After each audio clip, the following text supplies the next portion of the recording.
Yes, good morning guys. Today is Thursday. Ayan, meron na naman tayong client at bibili ng mga fingerlings ngayong araw na to. 1,500 yung kanyang bibilin. So ayan.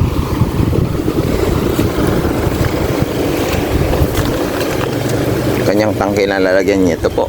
Ayan. Dalawang oxygen, tapos di ba? So ayan. 1,500. So naglalagay tayo ng tubig para maya maya is magpipili na tayo at ilalagay natin dyan yung ating mga ngayong araw na to is mahangin.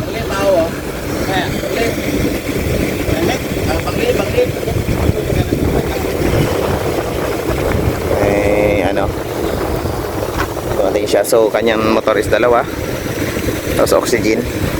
So naka-ready na. So pagtapos yan lagay ng tubig is dire-diretso na tayo at pipili na po tayo. Yung ibebenta nga po pala natin guys is 4 inches up. So ayan, punta natin yung naman guys, yung ating bibentang fingerlings ngayon. So ganun pa rin ang proseso natin guys, no? I-drain natin yung tubig. So ayan, hindi tayo gumagamit ng electricity, pero nadidrain natin yung tubig. Ayun o.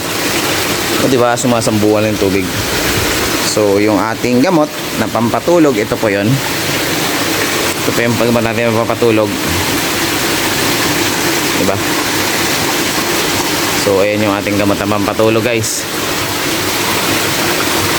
So lalagay natin yan para matulog yung ating isda at para hindi mahirap hulihin. So check natin yan to.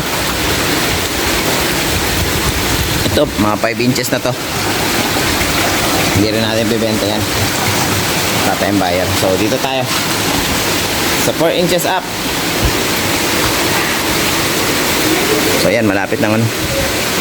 May kelo. May panday. Hindi naman daw. Ngate. So ayan, may matay na isa. May mortality tayo. So as of now, maganda naman yung isda natin. Ganda yung so yung oxygen. So ayan na guys, no? Maraming salamat po. Hanggang dito na muna. Mamaya update ko naman kayo at pipili na tayo doon.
So alright guys, so tapos na po tayo magpili. Hindi na natin nakapakita yung video. Hindi na tayo nakapag-video guys.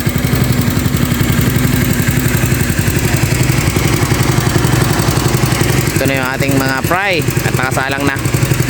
So mayroon siyang pinapandar na motor para sa oxygen. Ito yung nagsusupply na oxygen guys. Dalawa yung nakalagay.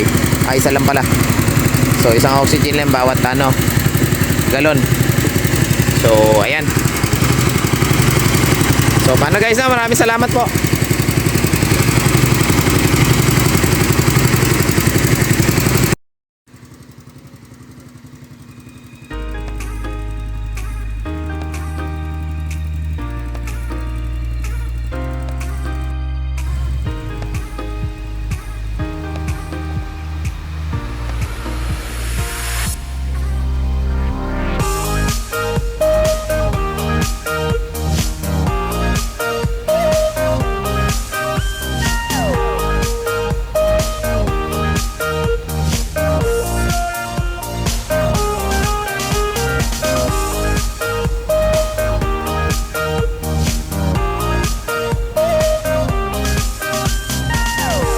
This is Jerry's Vlog Official. Don't forget to subscribe, like, and share. At huwag kalimutang pindutin ang bell button para ma-notify kayo sa mga latest upload.